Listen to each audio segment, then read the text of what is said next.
Béni soit le Seigneur. La question que se pose beaucoup d'hommes et de femmes dans le Seigneur, pourquoi je souffre? Pourtant, en Jésus, nous avons été bénis de toutes sortes de bénédictions spirituelles qui génèrent les bénédictions matérielles, physiques et économiques, financières. Donc, je viens pour expliquer un tout petit peu la connaissance qui pourra vous aider comme une base, un fondement pour pouvoir chercher et prendre votre bénédiction. Donc, on parle trop de bénédictions. Des fois, on dit que Dieu te bénisse.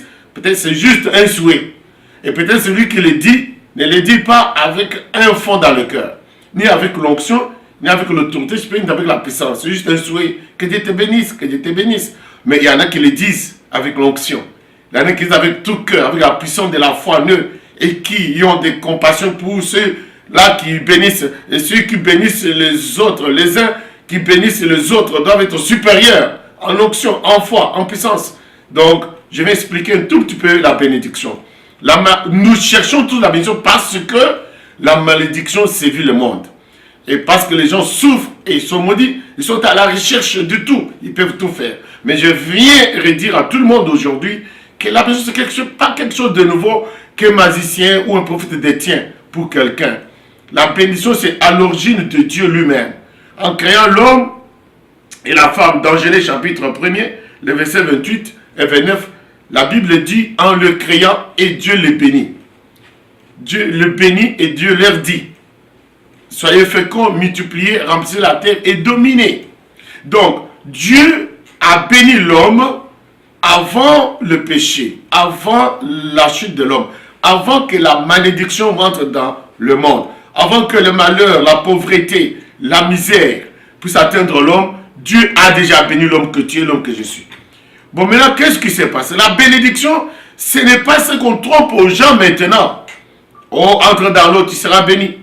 Dis Amen, tu seras béni. Non. La bénédiction, c'est une disposition. C'est une force. C'est une marque que Dieu a mis sur l'espèce humaine. Après les avoir créés, Dieu le bénit. Et Dieu définit parce que Dieu ici a béni avec la même puissance avec laquelle il a créé le monde. Il a créé le monde par la parole. Et Dieu bénit l'homme par la même parole qui est la puissance de la création. Pour que cette puissance de la parole de Dieu puisse créer la bénédiction selon Dieu dans la vie de l'homme. Eh bien, avec la chute de l'homme, donc la malédiction est entrée, la pauvreté, la misère, la souffrance, les maladies, donc, et la mort. Bon, maintenant, Jésus-Christ est venu nous racheter de ça. Donc, je commence par Éphésiens et je commence par Galates et Éphésiens. Galates chapitre 3, versets 13 à 14. Christ nous a rachetés de la malédiction de la loi, étant devenu malédiction pour nous, car il est écrit, maudit soit quiconque est pendu sur le bois, afin que la bénédiction d'Abraham ait son accomplissement pour nous qui croyons, nous les nations, en Jésus-Christ, et que nous obtenions ce qui a été promis, le Saint-Esprit. Donc, la malédiction est là. Mais la malédiction prend fin quand nous entrons en Christ. On ne peut pas transporter les péchés en Jésus. Et la malédiction, c'est la conséquence du péché. Je ne peux pas transporter les maladies en Jésus. Pourquoi? Parce que les maladies sont les conséquences du péché. En notant le péché, Dieu a voulu par Jésus donner la solution à tous les autres problèmes. Problème de la souffrance, problème de la maladie, problème de la malédiction, tous ces problèmes-là trouvent solution à Jésus. Comment? Christ est venu ôter la cause de la souffrance. C'est pourquoi Jésus-Christ est venu ôter le péché. En ôtant le péché, il a accompli beaucoup de choses avec le péché, il a ôté à la croix. Et c'est à la croix qu'il a ôté également la malédiction. La Bible dit, Christ nous a rachetés. Là, il ne nous a pas délivrés. Amen. Il n'a pas prié pour nous, pour terminer. Il ne nous a pas bénis. On ne peut pas mettre la bénédiction sur quelqu'un qui est sous la malédiction. Non. La bénédiction a la puissance de changer, de transformer la malédiction en bénédiction à un certain niveau. Mais au commencement, il faut d'abord que la personne soit délivrée de la malédiction. Comment? En Jésus. La Bible ne dit pas qu'il nous a délivrés. La Bible dit qu'il nous a rachetés de la malédiction. La malédiction comme telle devant Dieu et selon la nature de l'humanité, c'est quelque chose qui était difficile, presque impossible d'enlever.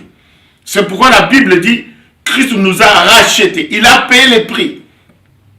Et en payant les prix, il est devenu lui-même malédiction à notre place. Donc il fallait échanger quelqu'un. Tout c'est l'échange. Lui qui est juste est devenu pécheur pour que nous devenions la justice de Dieu. Alléluia. Donc c'est l'échange. Lui qui est la vie a pris notre mort et nous a donné sa vie. Il a pris notre péché et nous a donné sa sainteté. Donc c'est l'échange avec Christ. Donc Christ nous a rachetés. Bien-aimés, c'est toi et moi que Jésus a racheté de la malédiction. De toute malédiction. Malédiction des familles, malédiction du sang, malédiction ramassée par les péchés, les iniquités, les abominations ou les incestes que les gens ont fait. Toute malédiction. Christ nous a racheté de la malédiction de la loi. La loi là, c'est Deutéronome 28. Donc, toute la malédiction qui coule de tous ces péchés-là. Tu as fait telle chose, tu as fait tel péché, telle abomination, telle iniquité, et la malédiction s'attache sur toi. Et alors, on ne vient pas faire des rituels. On ne fait pas des cérémonies. On ne lave pas les gens dans l'eau. On ne les fait pas tenir debout. Dites Amen, vous êtes bénis. Ça n'existe pas. Et on dit pas aux gens, celui qui dit Amen est béni. Ça n'existe pas. La malédiction ne parle pas comme ça. Donc, Christ nous a racheté de la malédiction de la loi. Comment? Étant devenu malédiction à notre place. Pourquoi? Parce que la loi, la parole déjà existait, disait, maudit soit quiconque est pendu sur le bois. Donc Christ en montant sur le bois, il a porté la malédiction. Là, il a été maudit. À ta place, à ma place. Donc il a payé. Donc on ne peut pas mettre ce qui a été enlevé sur moi, mais le mettre dessus, pas quelqu'un. C'est pourquoi, pour quelqu'un qui est en Jésus, qui a été justifié, sauvé, béni, transformé, racheté, sanctifié, glorifié, donc la malédiction n'a pas de place. Quand on met la malédiction sur lui, ça ne tient pas. Sauf que il faut avoir la foi dans ce que Christ a fait pour toi sur le bois du calvaire. C'est pourquoi beaucoup de gens en Christ, des choses les attrapent parce qu'ils n'ont pas la foi. Ne croyez pas dans ce qu'on dit. Croyez dans l'œuvre de Christ. L'œuvre, c'est le centre, le cœur de l'évangile. C'est l'œuvre accomplie au bois du calvaire. Croyez à cette œuvre où il est mort pour tes péchés, il t'a racheté et il t'a enlevé la malédiction.